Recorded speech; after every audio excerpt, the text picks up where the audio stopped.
Well, I guess most of you have heard about this trend now in some shape or form. The notion that China is now the wealthiest country on earth, as here, for example, by my friend Arnold. Can you believe it? China, went from 7 trillion to 120 trillion US dollar in 2 decades. He says here, actually, I've been waiting my whole life for this to happen. So it seems to have some kind of big significance that China now is the wealthiest country on earth. And now he also attaches this chart by McKinsey Global Institute. They published this study in November and talked about China's wealth in comparison to the other countries. Here you see US, Germany, France. Of course, China more than double the amount of increase in net worth. So quite significant. Now the question is how significant is this really? Because we keep hearing about this headline, China is now the wealthiest country on earth.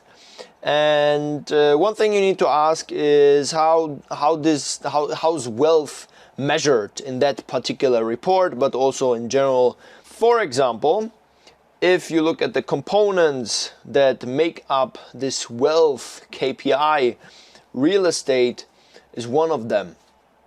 And as we also see here on the McKinsey website, they say by far the biggest form of wealth, accounting for 2/3 of our total real assets, is real estate. Okay, so that seems to be by far the biggest indicator. And now there's a couple of problems with that. We go to the micro first, which is in China, a much greater proportion of household wealth is made up of real estate. If you compare it, for example, to the United States, it's averaging 74% versus 52% in the US. Chinese have very limited options to put their wealth to work. It's not like you can invest in anything. Whether we're talking about stocks, international stocks, crypto, also real estate. It's difficult. You can't just buy, five estates, 5 houses.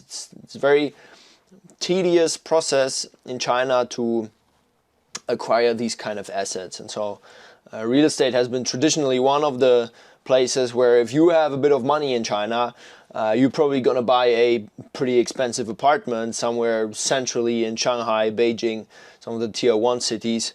And then through some ways, you're going to acquire a second and a third one if you're clever. Now, the second thing we want to talk about is how much of a vanity metric is this wealth. If you would now go on Google and you would Google something like, what is the wealthiest country on earth? Pretty sure China is not going to pop up first on the list. And the reason being that we use a metric like GDP per capita in order to measure how wealthy a country is, because it accounts for way more factors than just looking at the total wealth. Total wealth can be a nice measure for some other things, and it certainly shows the progress of how far a country has come. If we're talking about how wealthy is a country, what's the wealthiest country on earth, this is the list. Luxembourg, GDP per capita of almost 121,000, Singapore, Qatar, Ireland, number 5 is Switzerland, 70,000 GDP per capita. Then you have number 8, United States, so still in the top 10. Always talking about this China versus United States rivalry with $65,000 GDP per capita. And where do we have China? China actually ranks in this list on rank 79. So it's ranking among the likes of, the Dominican Republic, Iraq, Botswana, Costa Rica, Brazil, Serbia. Not as impressive as, the title of wealthiest country on earth might suggest. Now, I don't want to be overly cynical or anything, right? This is just a video that is pointing to the fact that this metric of wealthiest country on earth, or this title, probably needs just some more questioning. Nevertheless, in the past, if you look at China's growth trajectory in GDP per capita, that's also very impressive. I mean, they went from roughly 1K to 10K over the course of 2 decades, and that is impressive. All right. So what are the learnings from this video? Very quickly, do not simply read the headlines. Always take some time to read the article, read the core content of what's being propagated. Ask where is the data coming from, and how is that index, for example, this wealth index, what is it composed of? Like what kind of data flows into that?